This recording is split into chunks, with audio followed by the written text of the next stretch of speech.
Hi, I'm Frank and welcome to my woodturning channel. This week I'm going to take a few large burls out of my kiln. These were rough turned maybe 4 months ago. I let them sit a little bit and they've been in my kiln for a while, so they are completely dry now. This is going to be part 2 of a video I did quite a few months ago. So we'll see what we get here.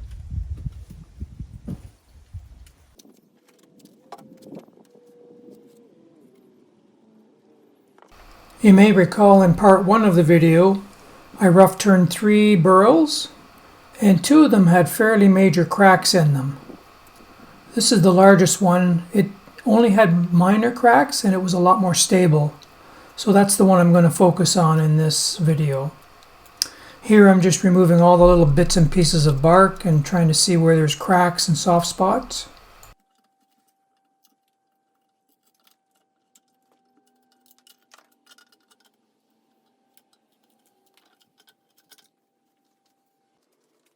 I don't think the tenon looked too bad, so I'm just going to try using the dovetail jaws directly on this tenon and just see if it works out.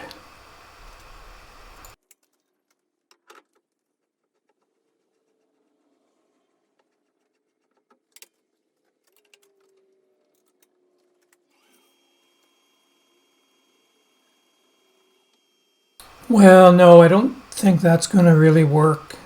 It just doesn't grip it all the way around properly. So I'm going to have to true up the tenon. So here I'm using a jam chuck with just a piece of wood and a soft pad on it. And I'll put the burl up against it with my tailstock and then true up the tenon.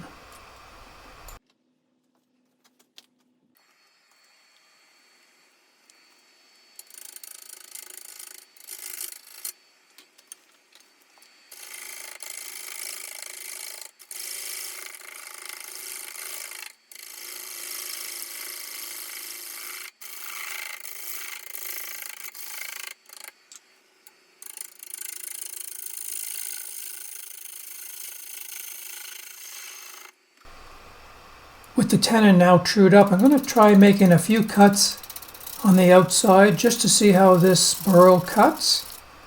It's very punky, very soft areas, so I'm using a very sharp tool, just a 1/2 inch gouge, just to see how the cuts are going. And it's not too bad. I'm getting some tear out. If I just go real careful with the sharp tool, I should be okay.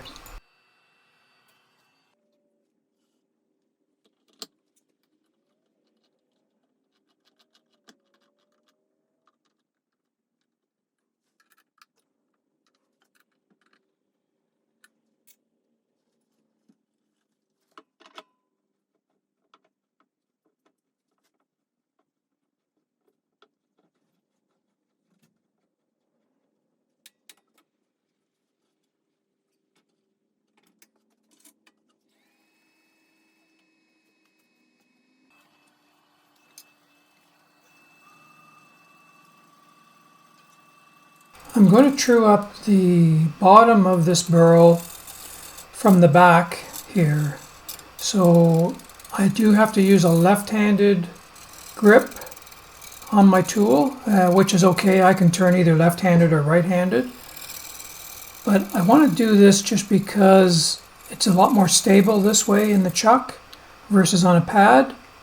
And I can just make sure that once the outside is completely finished, it's not going to move or be any different. So we'll turn the entire outside here with a whole series of steps.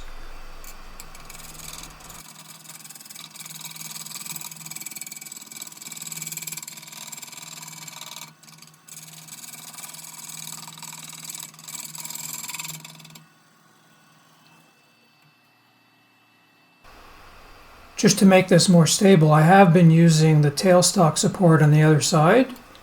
So the piece is a little bit more stable this way in a chuck and with the tailstock pushing up against the inside of the bowl as well. You'll notice that when I turn it around that you'll see the tailstock there.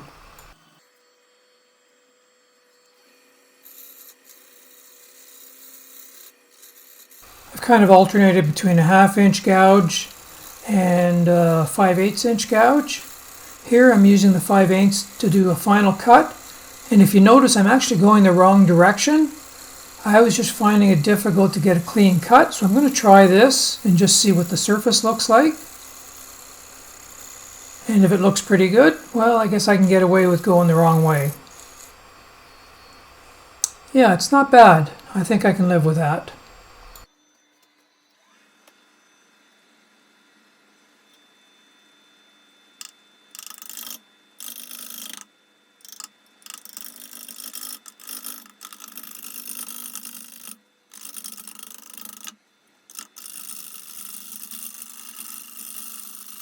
So now I'm on to the front side, just making a few cuts here. And on this side, the wood is very, very punky. So I'll do a little bit of cutting, but I'm pretty sure I'm going to have to put some hardener or epoxy or something in there. It's just I cannot get a clean cut. The wood is so punky here.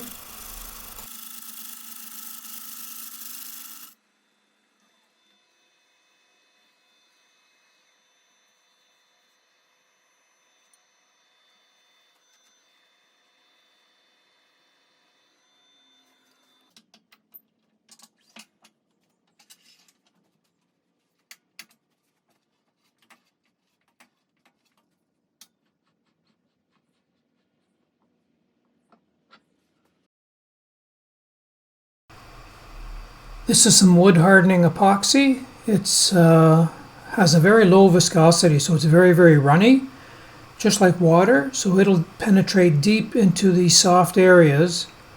So I'm going to apply that first in a few areas and let that harden up, and then I'll deal with any other areas separately.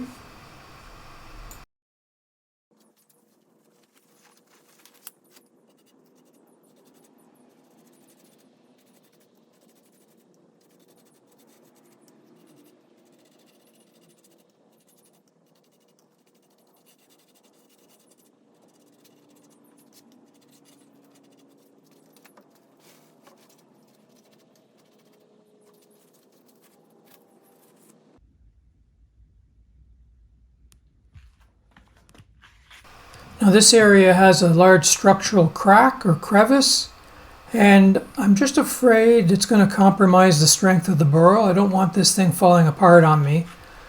So I'm going to use some regular epoxy in that crevice. This is just 30-minute epoxy. I'm going to dye it black and try to get it to penetrate as well as I can in that crevice. I'm going to use some thickener in here as well so it doesn't run away too quickly. So you'll see that it's going to be quite thick, and it seemed to do a good job of getting in the crevice and staying there.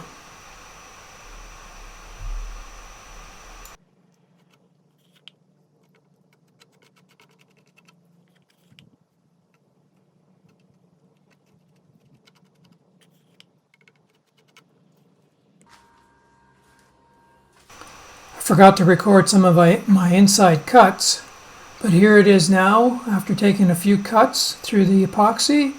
It looks pretty good, and I think it has the strength there that I need. And now I'm just going to finish off turning the bottom portion of the burl.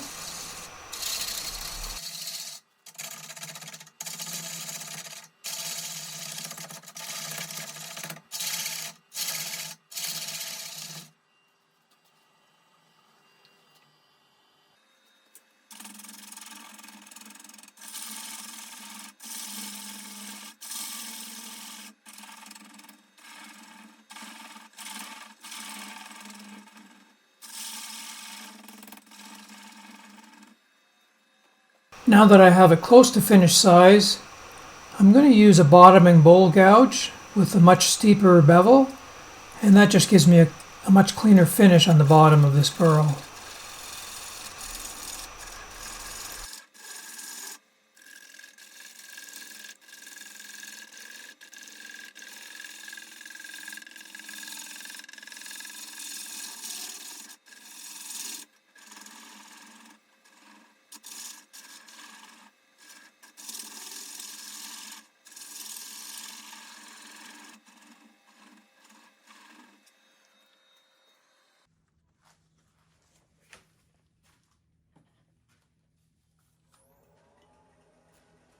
I still have a few grooves and lines to contend with, so I'm going to use this negative rake scraper just in the areas where there's a little bit of lines that's going to be difficult to sand out.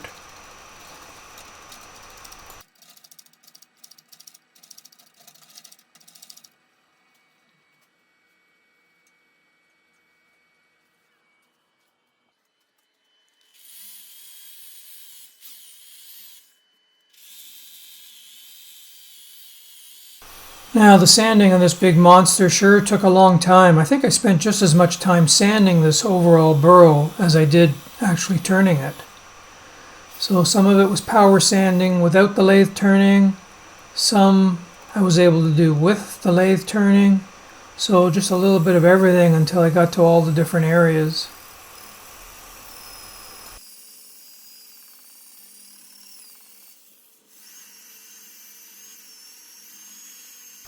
I started with 120 grit sandpaper and finished through to 400 grit.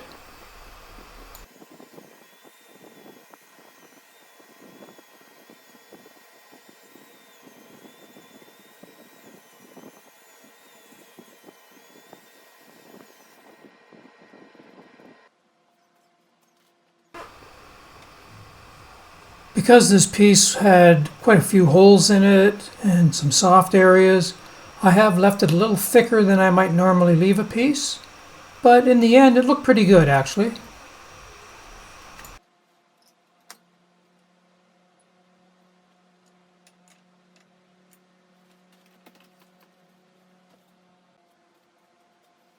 Now I'm using the jam chuck again just to take the tenon off the bottom and get a nice little concave surface on the bottom of this burl.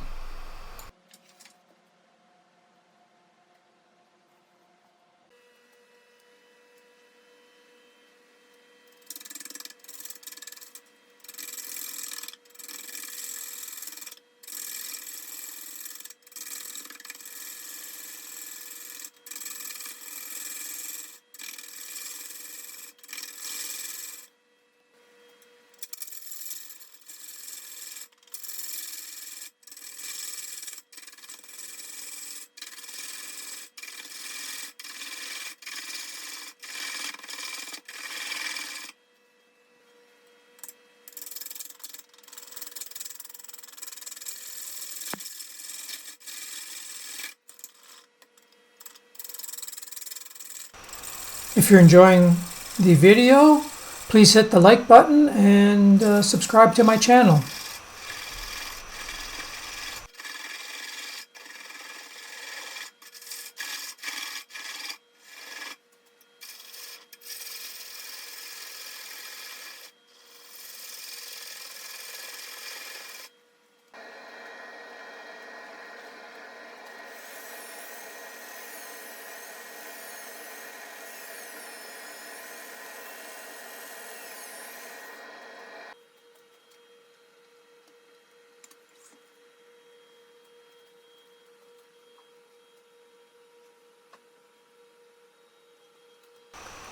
I'm using a rotary tool here with a burr on it, just to get rid of the little nub in the center of the burl here. That's the fastest way I've found to get rid of it. You could use I guess you could use a chisel and a hammer, but you have to be a little bit careful with that.